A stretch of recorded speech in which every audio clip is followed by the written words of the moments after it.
Hello, everyone, and welcome to the latest episode of the Belgian Football Podcast. My name is Scott Coyne, and I'll be your host for this episode. And joining me, as always, to do a deep dive into another dramatic week and in many ways a dark week in Belgian football is our very own resident Belgian and in-house Genki.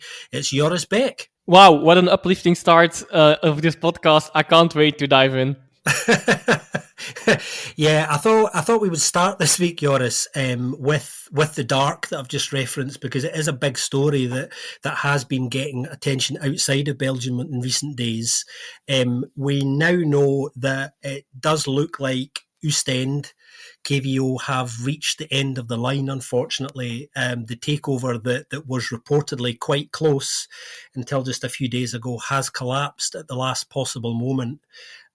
These things are always difficult because until you get to that point where you have to, push some buttons, transfer some money and sign some contracts, you never really know where you're at.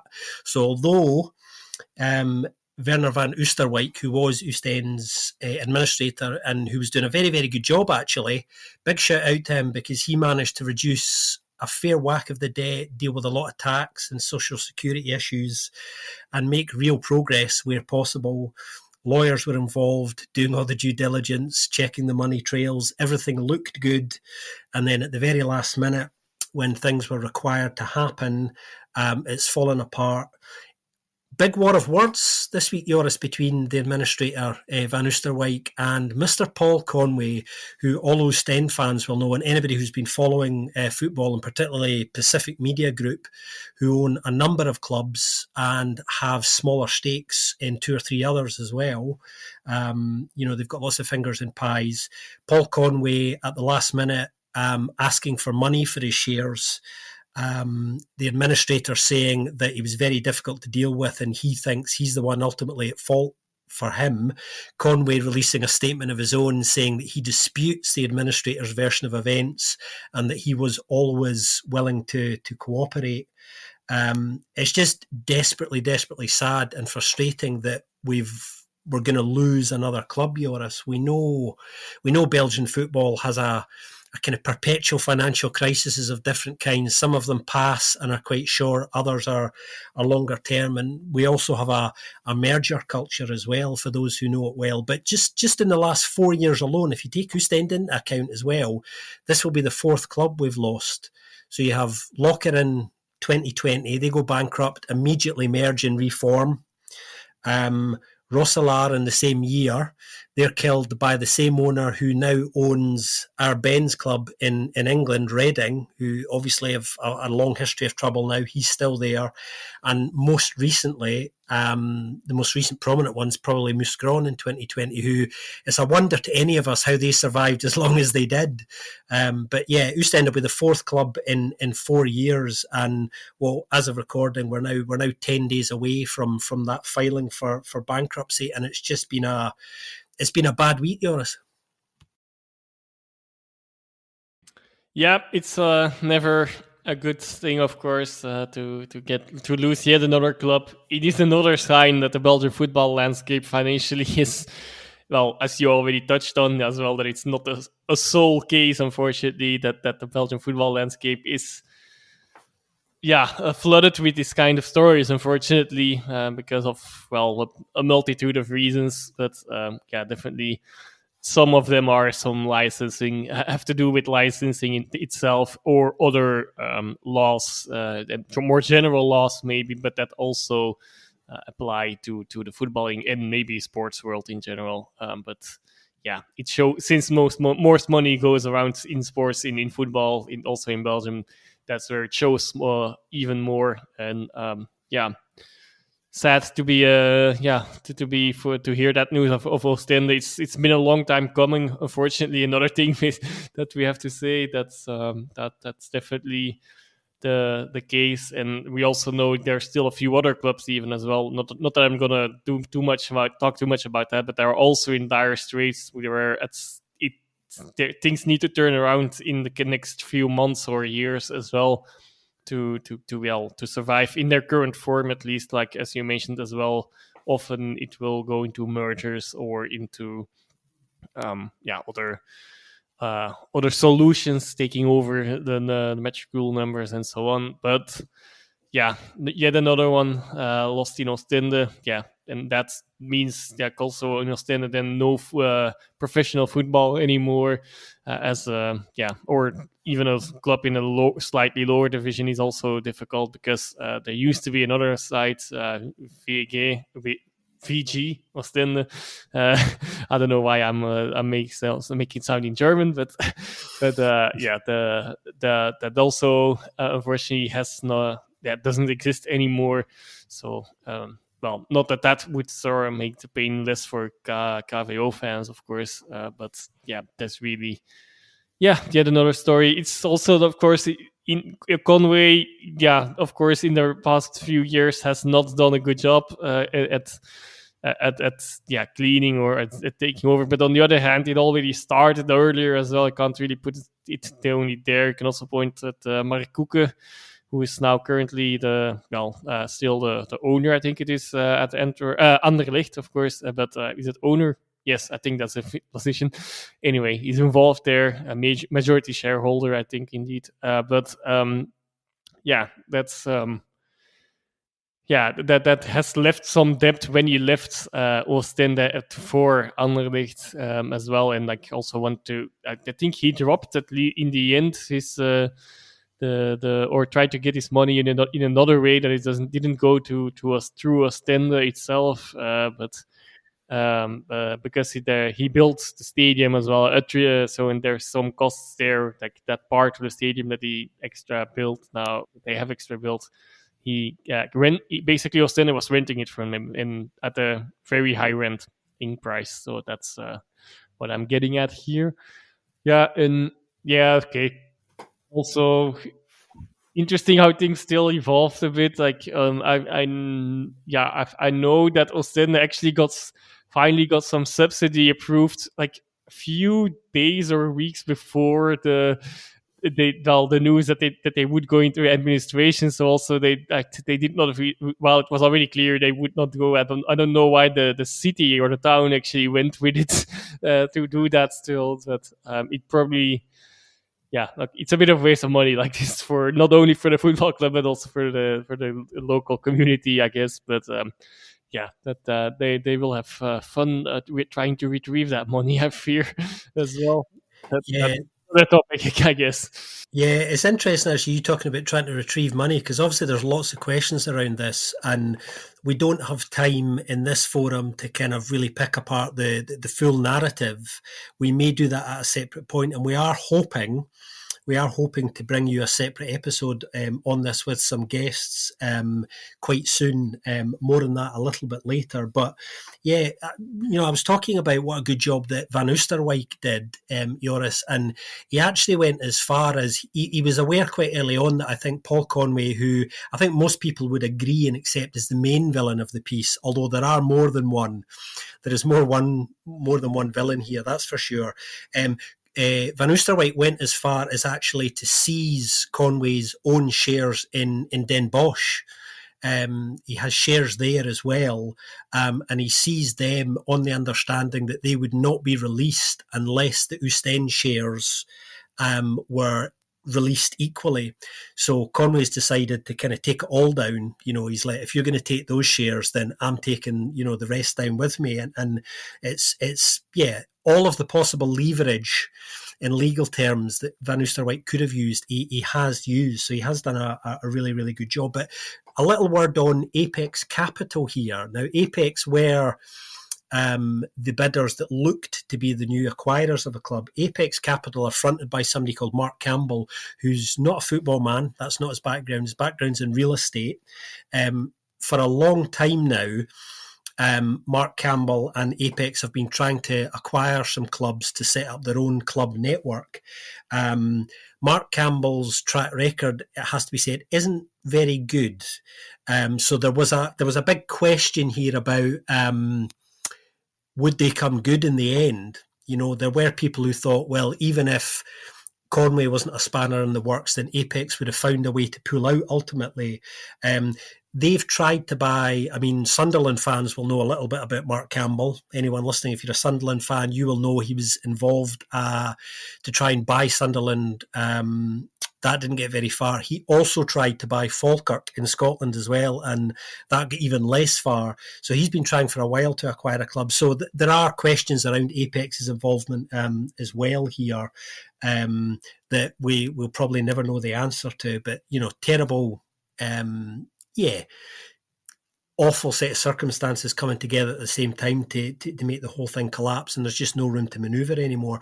When I was looking at this yesterday, Joris, actually, just to put this perpetual financial crisis thing in a bit of perspective for listeners, in Belgium, there are 6 former national champions with a combined total of 26 Pro League titles between them, who now no longer exist in their original form as well, which is a pretty staggering number. It really is. I mean, a lot of people, know that clubs disappear in Belgium, but when you consider the history of successful clubs as well who've disappeared, it's quite something.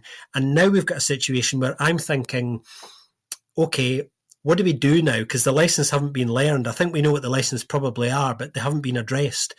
Do the licensing committee, which partially exists to try and offset this, do they need to beef up?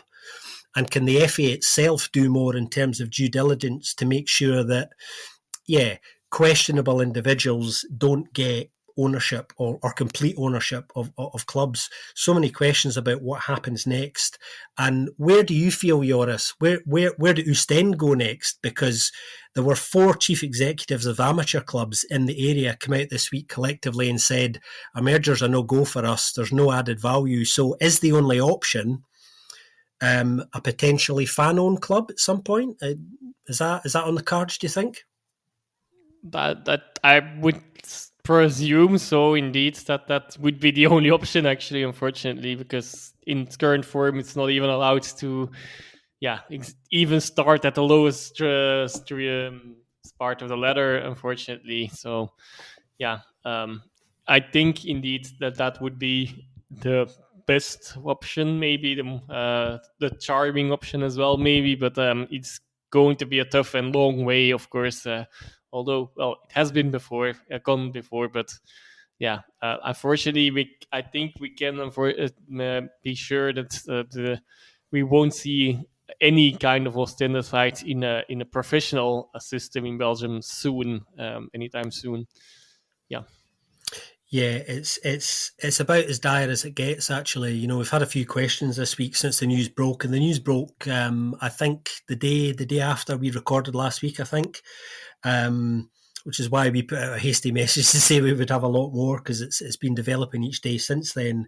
There doesn't seem to be the next logical step for a lot of clubs has been a merger, and I mentioned Lokeren as well at the start. Lokeren, obviously, when they went bankrupt, they announced at the same time that they were going to merge, and are now known, obviously, officially as Lokeren Temps.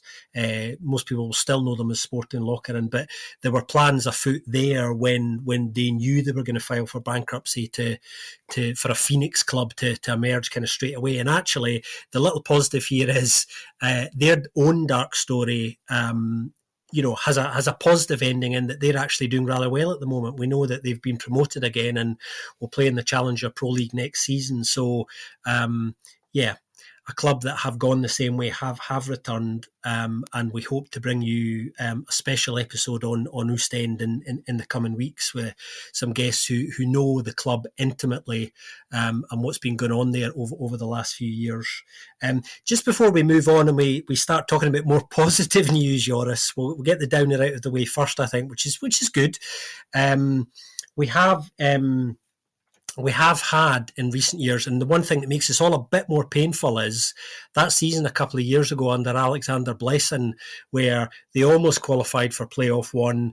They really seemed to be going places. This week, Alexander Blessin was talking about his own feelings about this and expressing his own sadness and frustration, and revealing a little bit more about the reasoning as to why he left the club. Obviously, he did very well and he goes to Italy, he gets his move, but he did talk about how he was, I think the owners essentially lied to him about investment there. You know, he was promised that some of the players that made money and did very well under him, that would be reinvested. But of course it wasn't. And where they did make money, it was funneled towards other clubs in the Pacific Media Group. But we will always have the memories of that season recently. Yep, we have to cherish the good memories, I suppose. And that's the most recent one as well, definitely. So, yeah. But it's I fear it's only a small consolation for the Oostende fans. But I guess, yeah, that was indeed a good season from them. But yeah, unfortunately, they have lost everything in a very short amount of time then. They have indeed. And to all the Oostende fans listening, and we know that some do, please do get in touch with us. Like I say, we hope to bring you more on this with the Oostende fan base quite soon. Speaking of Alexander Blesson, Joris, who I just name dropped here, he gives me the perfect segue into something a bit more positive now. If we have a look at playoff one, Alexander Blesson's current side, Union Saint-Gilloise, getting a 2-1 win, a very, very welcome 2-1 win for them, because it was a win that denied Anderlecht the chance of potentially winning the title at home this weekend, which we know, spoiler alert everybody, such as it is, a few days later, that did not happen. Not only because of this result, but because of what transpired at Lotto Park, which we'll get to. But yeah, Union Saint-Gilloise working their way into the game, Joris, after a slow start. Yep, they were a bit lucky to take the lead in the first half. There was a bit against the run of play. A really nice, finish from Nilsson actually as well. Yeah, but the second half they started way better, and actually for most of the time deserved to indeed win that game ultimately, even though they got away with one right at the end where Denki just about missed a header that would have been a sitter most likely if he would have touched it, especially given his recent form. I know you have a really good stat about Denki and headers this season. He has scored, what is it now, 28 goals, and only one header. Only one with his head, yeah. Yes. One of the great things about that was not only that did make me laugh at the time. We had a laugh about it when we were watching it, but Anthony Maurice's face as well, as he gets up from flinging himself across the goal, the look of, he thought that was in. That amused me a lot as well. You can actually see his heart rate drop. Yeah. He had it a few moments in this game again, Maurice as well, there on the crosses that he did not, that he got lucky that no one actually profited from his inability to touch the ball, I guess you could say. But but there's, all in all, I guess, a deserved win. First time Union win 3 games in the playoffs as well. Of course, they had a little more chances to do so at the moment as well, which at the same time also means why they are, still not very likely to win the title. That also gave other opponents more time to get into, and space to get into better positions and come back from positions. But we'll talk about that later, of course. But in the end, also some other things to talk about. Maybe it's despite his good goal, it's a bit of a half a miracle that Nilsson was allowed to play out the whole game, because there were not even one, but even 2 occasions where his elbows were swinging where they should not have been swung. That's so that he did get away with and got lucky to not be sent off. I think in the end he did get 1 yellow card, but that even underlines that, even if it would not have been a straight red for either one of those, he probably didn't really deserve to finish that game despite his goal. But also wanted to say, Castro Montes, I felt was not having a really, he was probably one of the worst players on the pitch during the first half, but ultimately it is, he had a really nice finish what ultimately proved to be the decisive goal in this game. But after that goal, Union had a few more chances that they probably should have killed this game before. That's dramatic is maybe a bit of an overstatement, but that end where Tinky definitely could have scored and equalized, which at that point in time maybe would not have been as deserved anymore as in the first half where Cercle.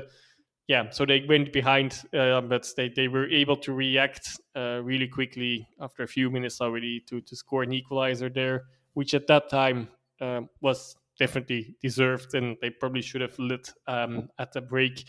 So but a much needed win for Union indeed. Yeah, well, it's a win that now puts them in a position where mathematically they can still win the title, of course. It is still a 3-horse race. I say race, it's heavily weighted in favour of one of those three sides now, which we'll talk about shortly. But Union can still, depending on circumstances, win the title on the final day, although the odds are kind of stacked against that. But we've been surprised before, so I'm just going to throw that caveat out there. Equally, Cercle have something quite big to play for themselves next weekend in the Bruges derby, which is going to be some game for a number of reasons. So both these sides are going to have to go for it kind of gung-ho next week and hope other things kind of fall for them. Because three sides can win the title, it's the second season in a row, Joris, that we're going to have a helicopter finish. It's not our helicopter.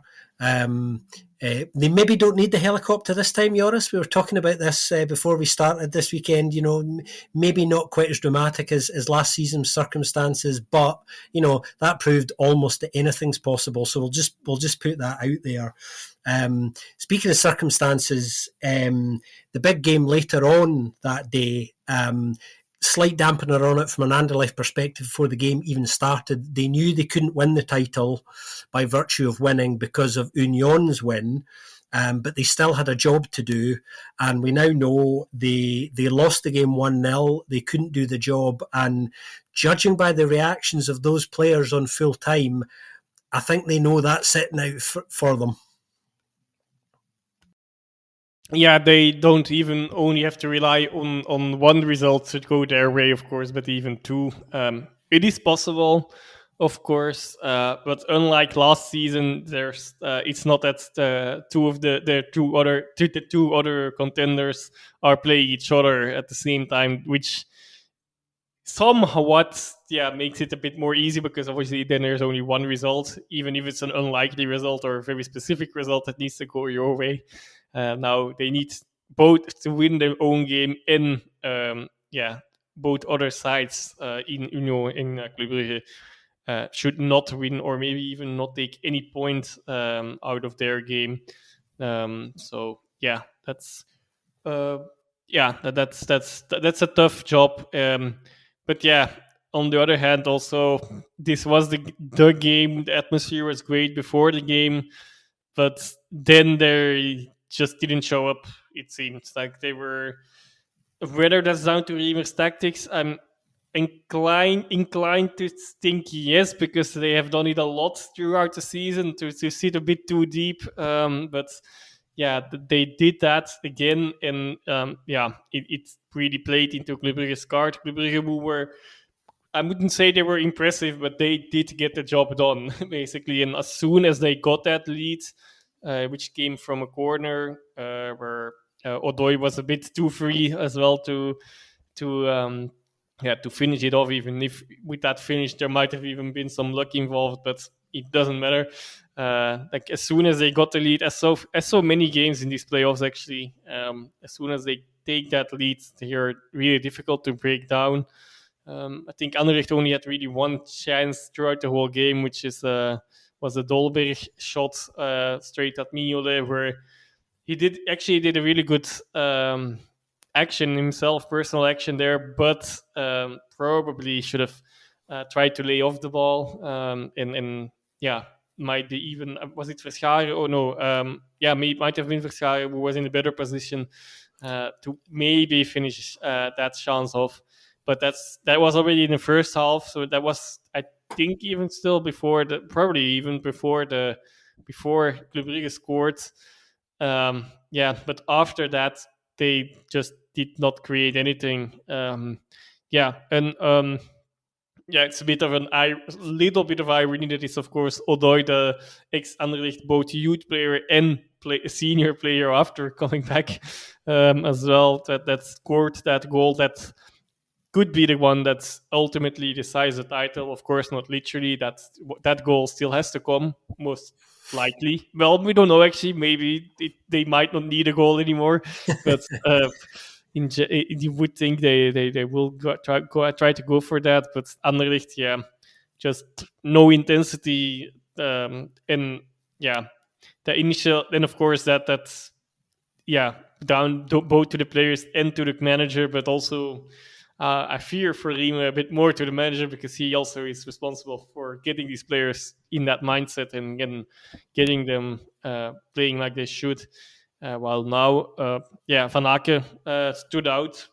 Doesn't happen so often, but well, that I say that. Let's say it, put it that way. Or that he's also really there. This decisive. Let's put it that way. I don't want to sound too demeaning, but like this was probably his best performance in one of the top games in a while. The Brugge fans, I'm sorry if I'm overlooking things. I know you can be loud. I don't mean to anything, but else then that he just had a really good game and at a really high level and showing his form, which could be interesting for him, potentially also for having a shout at a spot in the European Championship selection squad list that will be announced later this week. And well, just to finish it off then, so that's now 23 out of 27 possible points for Club Brugge.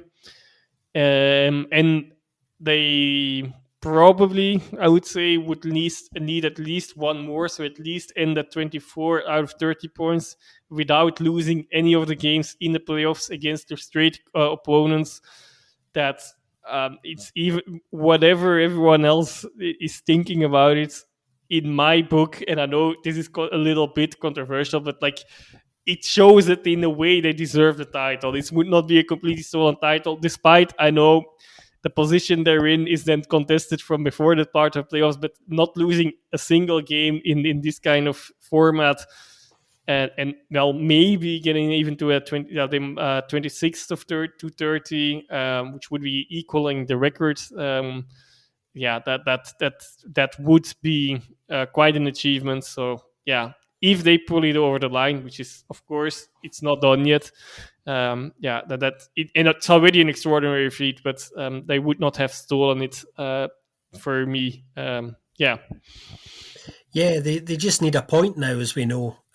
They are, of course, for those of you who don't know this, the Bruges Derby obviously is the final game for them coming up this weekend against Cercle. Club will be the home side as well. So not only are they playing at a stadium they know very well, they are the home side. So the Jan Bridal will be packed full of home supporters for the game as well. So it's not like they are the wayside, with that little bit extra to do. That's another added factor for them. And you're right, they have been really generally really impressive in the playoffs, and generally impressive since Nicky Irons come in. They've responded really well to him, and I think you're right. I think a lot of people outside of Belgium who know the league system here and how the playoffs and the points halving works, we won't go into that again because we do it several times a season. But Club Brugge come into the playoffs before the points halving, and they're 19 points behind the then leaders Union.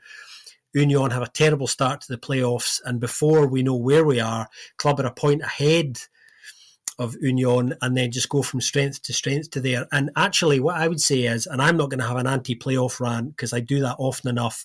What I will say is, it just is what it is. They've worked the system as it is, and they've produced the goods when you're required to win them. And the thing about the playoffs, love them or loathe them, is that actually it's just about getting the results at that stage of the season, really, because it's a different kind of pressure. And they've been over the course with this a number of times now. A number of these players have as well, and they just have the right mix of experience. And those players who haven't done it to have come together at the right point. And yeah, they have done very well, and they're not there yet. I think they're going to have a very hard, kind of quiet week. They were training in heavy rain today, I think. I saw some pictures of them looking a little bit miserable. They may look less miserable at the weekend, even if it is raining, depending on how things go. But they just need a point against Cercle. Anderlecht, on the other hand, they obviously go to the Bossel. They need to beat Antwerp and hope for the best. They played just kind of a non-match, really, I suppose, in a way, at the worst possible point of the season. And they're big creative players, the ones that usually produce the good for them. The Verscharens and the Dryers just had really poor games. Brian Reimer was looking really frustrated, walking up and down that touchline, because he just knew the level wasn't right. He was shaking his head a lot and getting very frustrated when they did get into good positions and picked the wrong ball. The wrong pass, and you could tell he had a feeling it certainly wasn't happening for them, and he was kind of really disappointed actually afterwards, because not only the level of performance, but much like those players who, more than one of them was burying their face into the turf. It was like losing a cup final, and in lots of ways losing a league title is actually worse when you're so close. And I think just in Anderlecht's point of view as well, like 2 years ago they did sack a third. Well, okay, not officially. Okay. They didn't sack, but they let someone go in mutual consent. I believe it was in the end. Yeah. That had okay, we don't know yet. Okay, I know I'm getting ahead with everything. Actually, should save some things for next week possibly, but that potentially has reach the same result, but then adding a cup final. Okay, cup final on its own, it's maybe not worth something, but it still feels a bit like you got close to something, at least closer than they did here this time in this specific competition. That just the train of thought there, just the game there. It's interesting what they will be doing if indeed it will be a third position finish that nobody expected before the season, obviously. But what happened before the season also has been so long ago, and in the last couple of weeks and months, I'm sure the ambitions have been the cards have been reshaken and a bit more positive outlook, and that seems to fall apart a little bit. Of course, third position for them given their position last season is still an amazing achievement. But yeah, it's that, plus then the way of play is like it's not been the most exciting all the time. There's despite this quite good results, I think many fans also feel like we can. Okay, it's a bit of an entitled way of looking at it, but still maybe thinking like we can endure this kind of football if it at least gets us a prize, which now it seems to be unlikely. Yeah, how much longer will they keep their patience for what is happening on the pitch then, at least, or in the sense of ideas and tactics? There's regardless of what actually still they produced quite some good things, obviously, but yeah. And also to come back to my previous point about Club Brugge, still with this, can also look at it in the way like despite this really extraordinary form, they're only 1 point ahead of Union, so it still feels like even more than in other seasons. I think that this, if they don't take it, that it is one that Union let get away. That these first four playoff games have massively damaged them, and we'll see if it's gonna be, if they can recover from it. It's not in their own hands completely anymore, anyways. Yeah, well, it looks like the wait for Anderlecht to win the big one, the title. It looks very much at the moment as if that wait is going to go on. Just before we move on, actually, there was one specific question I did want to ask you, get your thoughts on in relation to Anderlecht. I think they've not responded particularly well to real pressure this season. And what I mean by real pressure is they've been very good with that pressure of chasing Union for the majority of the season, as they have done, and staying hot on their coattails. They've been good chasers. And responded well to that. But when the question's been asked directly of them, the onus is now on you. It's in your hands.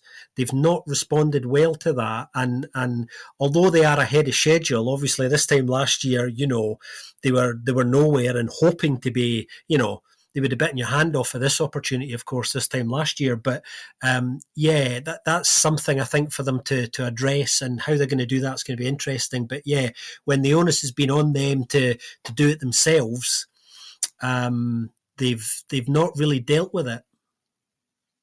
Yep, I think you answered that one yourself, even. But I completely agree what you're saying there. It's definitely something to address as well, obviously. And what I was also saying before, it comes a bit maybe with the intensity indeed as well. Riemer said they were more than ready for the playoffs, but throughout most of the playoffs, we have not really seen that, despite the results being, well, even they're still relatively okay.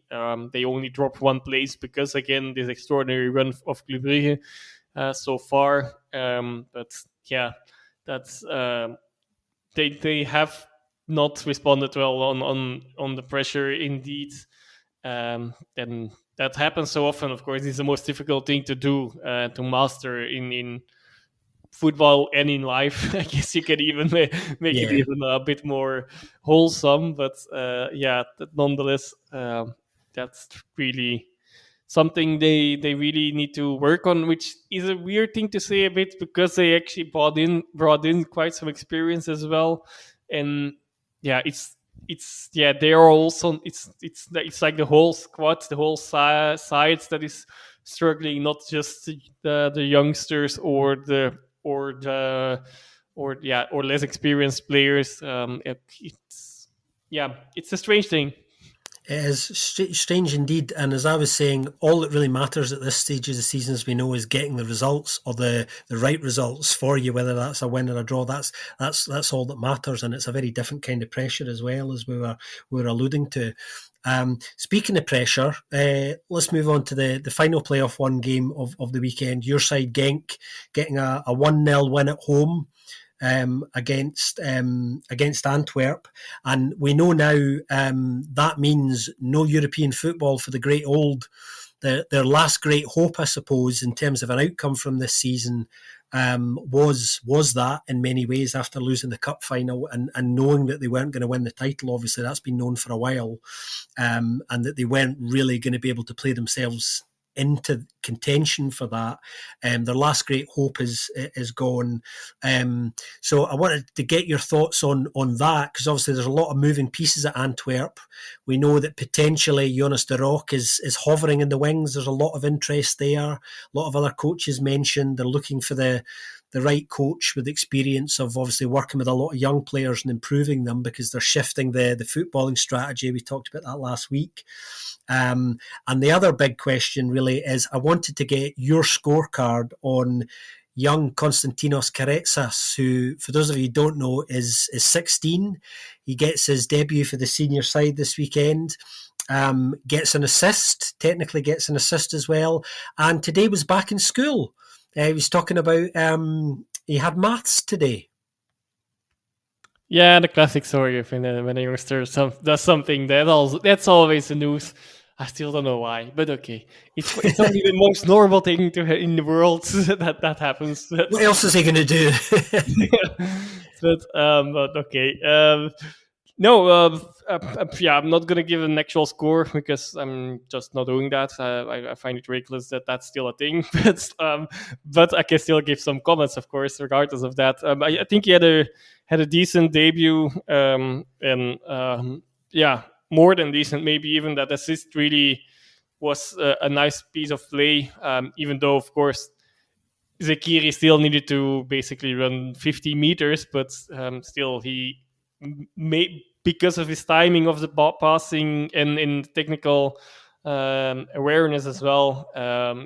He did create some of that space as well for Zakiri, and then timed the pass perfectly. He had a few more good moments as well. And Vandal definitely did not have the easiest of games against him. At other times, you could see, he's still a kid. Of course, he's sometimes going to be. I don't think he did too bad in that front, but still, sometimes you can see like he got a bit overpowered. Nothing out of the ordinary there, and sometimes he even did good and actually recovered a lot as well. So I think he did a really good job actually at replacing Bilal El Kanous, who was suspended. Which is not an easy feat. That was actually not even mentioned that much after the game anymore, since they obviously missed him. He's still the best player in the squad, but that basically showed in the second half. That was not only due to Carezas, but the whole level of Genk dropped. It was a very, very weird performance. I'm surprised they got it over the line. I'm happy that they did, because it's a vital win, of course, to now be in that pole position for the fourth spot, despite not that's all being all but safe, but at least they are sure about that, getting the fifth spot in Antwerp, indeed out of the European places confirmed for next season, after losing the cup final and now finishing bottom after starting in third position even, I think, still. So they really, really had a torrid playoffs. They only one win, and that's it. That's the 3 points they got.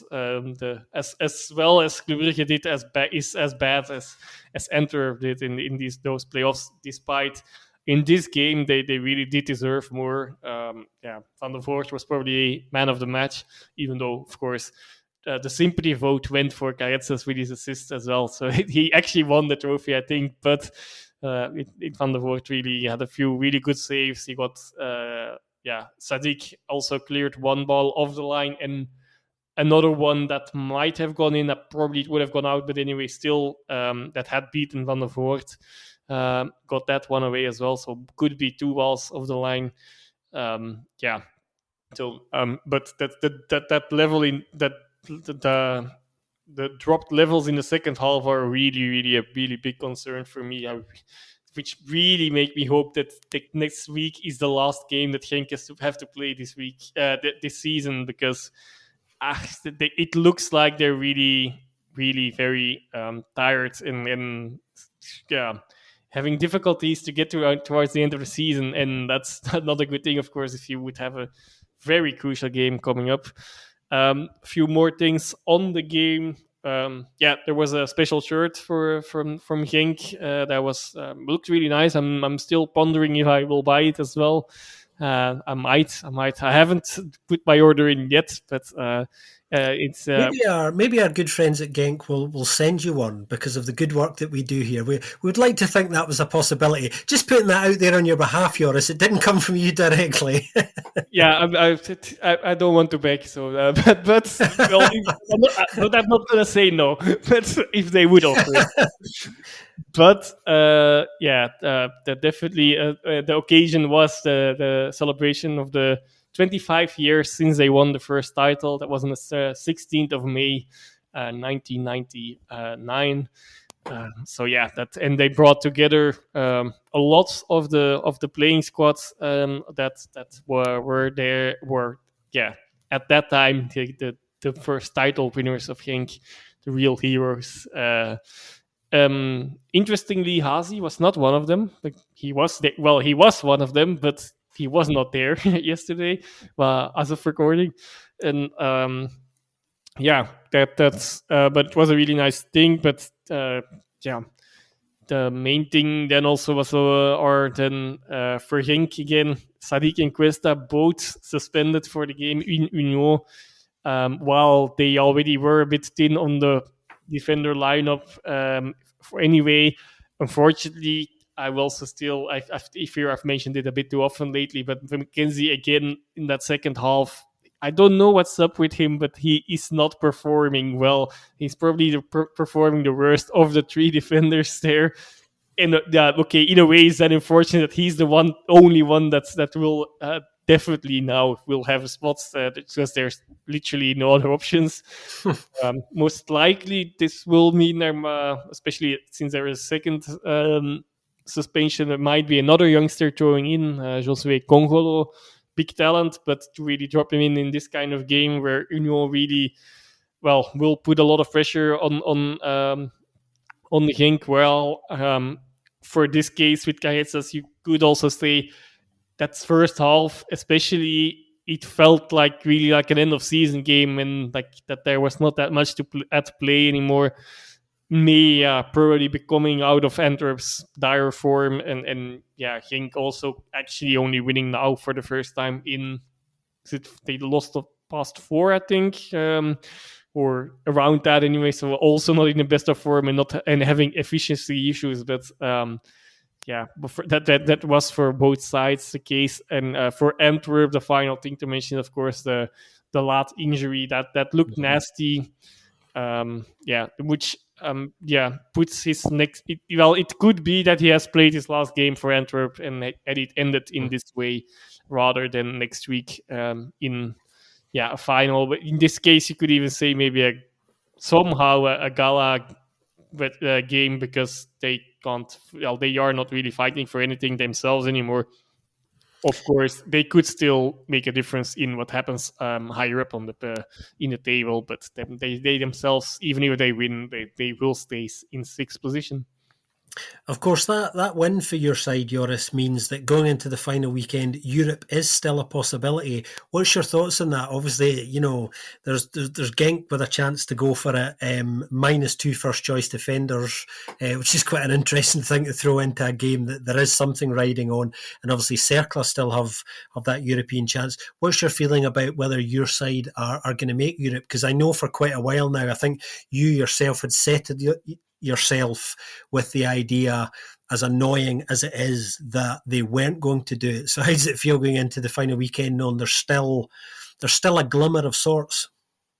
Yeah, I mean, in theory, they have it in their own. Well, they not in theory, only they have it in their own hands. But yeah, my personal feeling, and that I don't like to be too negative about going into a game or anything, but I do still feel in this case it really will hang on mainly on if Club Brugge wants to win the title by keep beating their rivals, which is of course a possibility. That maybe it's a potentially good thing, but a lot of things can also hinge on whatever happens first in the games. We will score the first goal in those both games there. If Union scores the first goal, that puts some more pressure on Club Brugge. If at that time it's still a draw, or again a draw, at a certain point, I guess both Bruges clubs could start thinking a little bit like, oh, we only need 1 point. If Genk lose and Cercle draw, they are equal on points, but Cercle they also were equal on points after the regular season, actually, but Cercle still, they had one more game, so that's the basis where they were finishing the regular season ahead of Genk, which means they have the advantage here in case the points would be equal. So that a draw, I wouldn't be surprised if other things are clear too soon, that a draw that which would suit both Brugge sides would happen. I'm not insinuating anything with that, by the way. I guess maybe I am, but I don't mean it like it's. Yeah. I don't blame them if they would like it would be a very logical thing to do. I hope the can actually either Genk somehow can score regardless of the result. Well, ideally they win the game and it's done, of course. But if that doesn't happen, then I still hope that they either can stay long enough in the game and not only stay, but like keep it a draw, or maybe go ahead. And putting some pressure on Club Brugge then to do a thing themselves. Although on the other hand, it's difficult. It's difficult to say because, of course, if Genk win, then there might be less even less pressure on Club Brugge themselves because they might not need that point anymore, and so on. So that there's a lot of riding on that. It's difficult to predict, but I'm happy that we're still in the race after the game against Antwerp because it also could have gone on if Antwerp would have won. I think I touched on that last week. Then of course Antwerp would still have a shot at that 5th spot from Genk. Now at least that one is secured, and we'll see about how everything else will evolve from here on. But not too confident in their own side, especially with these suspensions.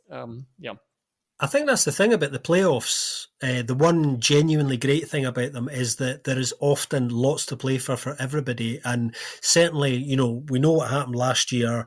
We know it's going to the final day this year. It's not just a title that's there to be won this coming weekend. There are European spots, which obviously have financial implications and recruitment implications for sides as well. So that's the real shining sort of positive in the playoffs is that you still have lots to play for, usually till very, very late in the day, and that's the case again. Speaking of playoffs, let's look at the other playoff 2, which is in not a lot of meaningful fixtures there really. That's ultimately been settled now, but a few interesting things happened in playoff 2 this weekend. St Truden obviously drew with Leuven in a generally uninteresting game, but we know of course that was Shinji Okazaki's last game. Rather nice guard of honour form for him when he was substituted by both sides, not just his current one, St Truden, which was rather nice. He got a big hug off Torsten Fink as well as he left the pitch. A game that didn't really have anything riding on it really for either side. Yet again, Yusuf Mazis at Leuven, Joris still playing kind of quite well. He's actually enjoyed his playoffs, as we were saying over the last few. He's now got 3 goals and 9 and a couple of assists. So in many ways, his best form has come when the pressure's been off. But I think the big thing I took away from this game, not so much related to the game itself, was the general speculation on a number of levels still surrounding Torsten Fink and where he may go. Will he stay at St Truden? We know he's of real interest to Genk.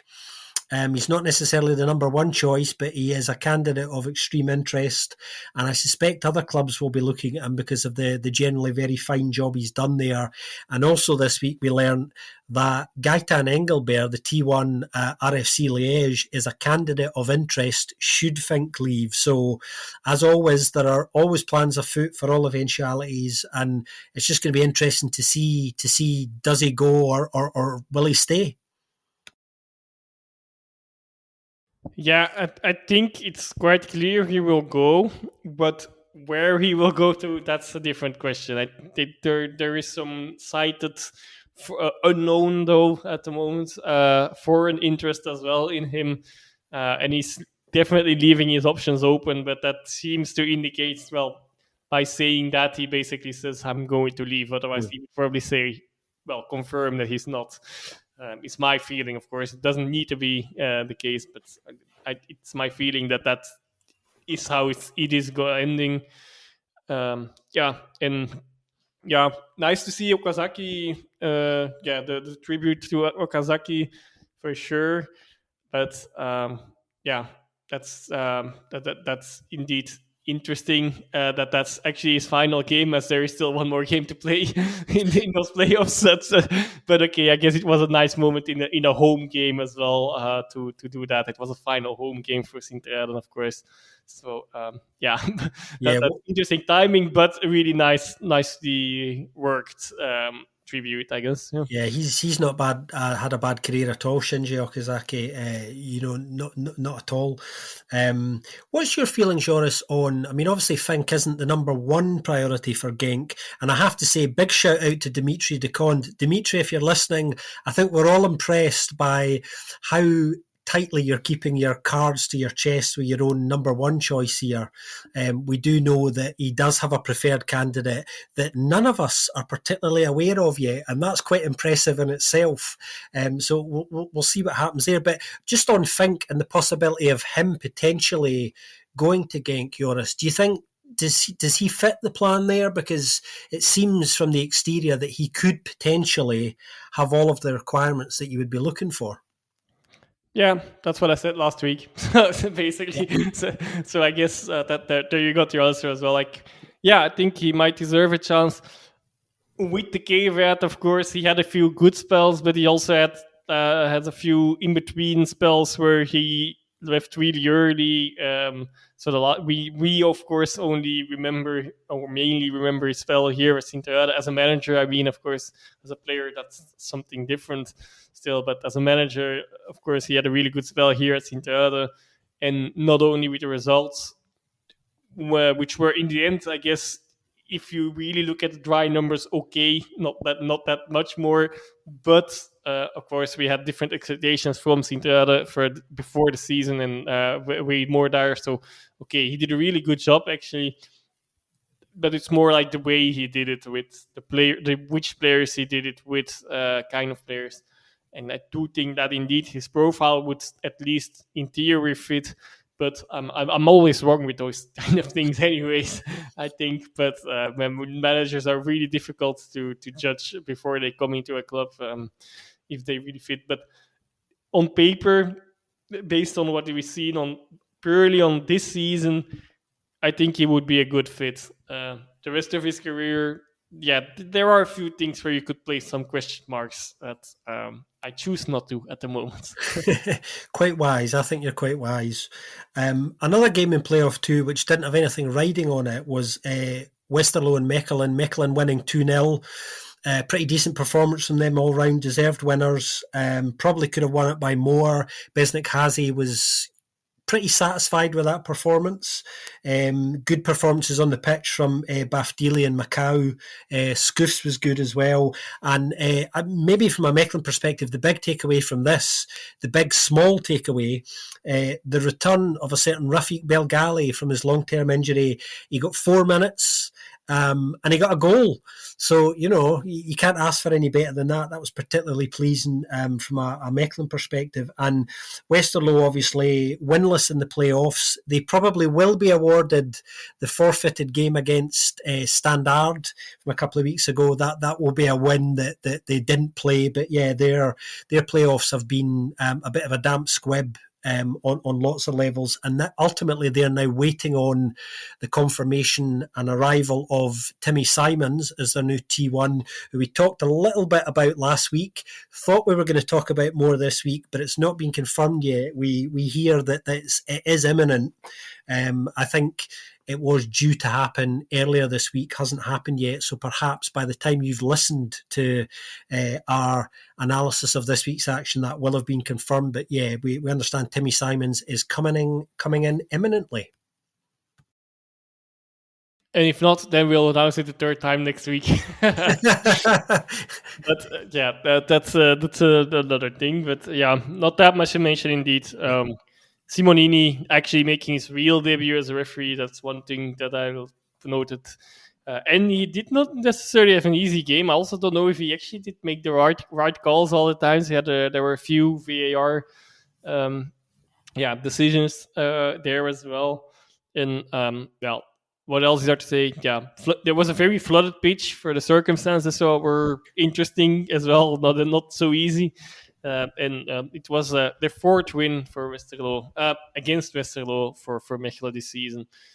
So there you go. Yeah, we've learnt that Mechelen like playing Westerlo because they've won 4 times, but they don't like playing Sint-Truiden because they've lost 4 times. So they have the lucky charms in their bogey teams like anyone else this season.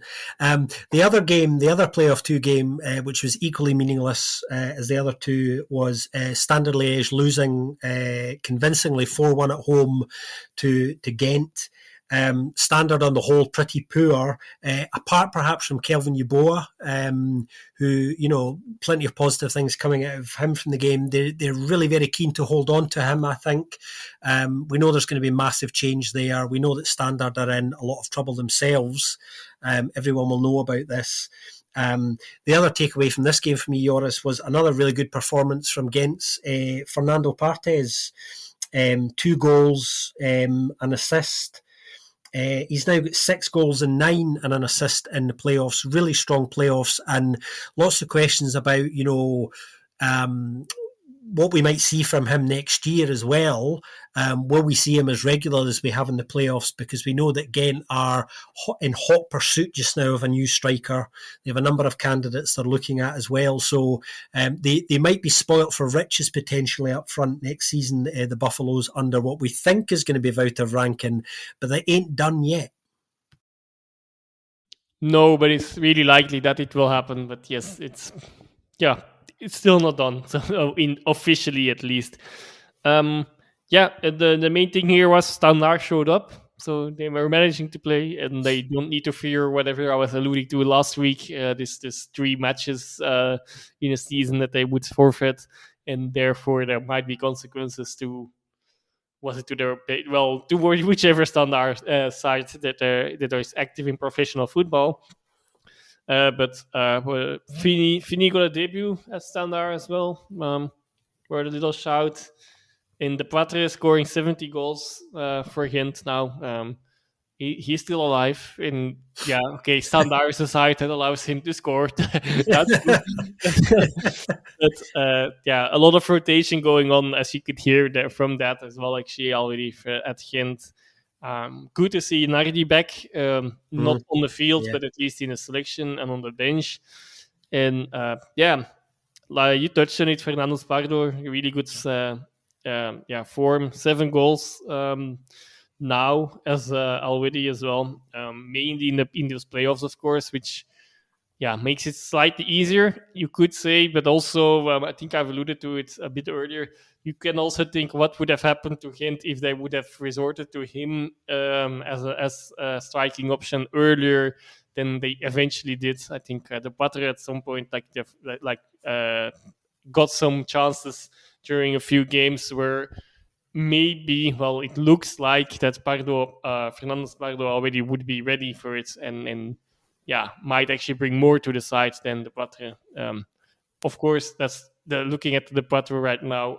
He has had his good times, as you can see in these 70 goals. You don't score 70 goals for a side, without being able to do anything. But the best is really, his best years are behind him. That's no secret. Yeah, I think we would all agree on that. But he enjoyed his game this weekend. That's for sure. Speaking of games, there is one other game this weekend that we can't let go without passing comment on, and that, of course, is the big playoff final, the playoff final of playoffs in many ways. It's the playoff final which will determine what the one remaining Pro League side will be next year. We know about the 2 promoted sides already who will be joining the division next season. Still one to determine. We've had the first leg between Lommel and Kortrijk.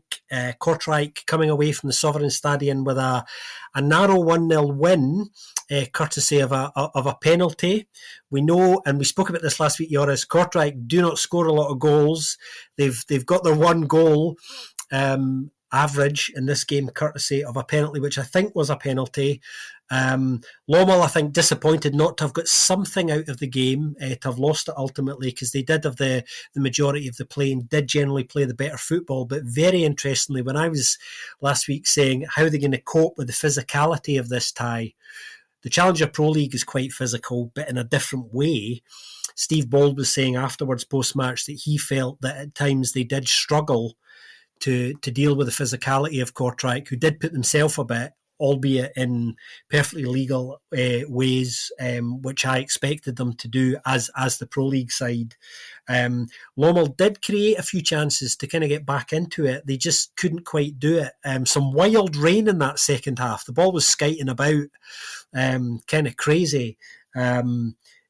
Not ideal circumstances to play such a competitive game. And I thought, last quarter of an hour, Steve Bold brings on Amer Ahmed, who created quite a few chances, got into some great positions.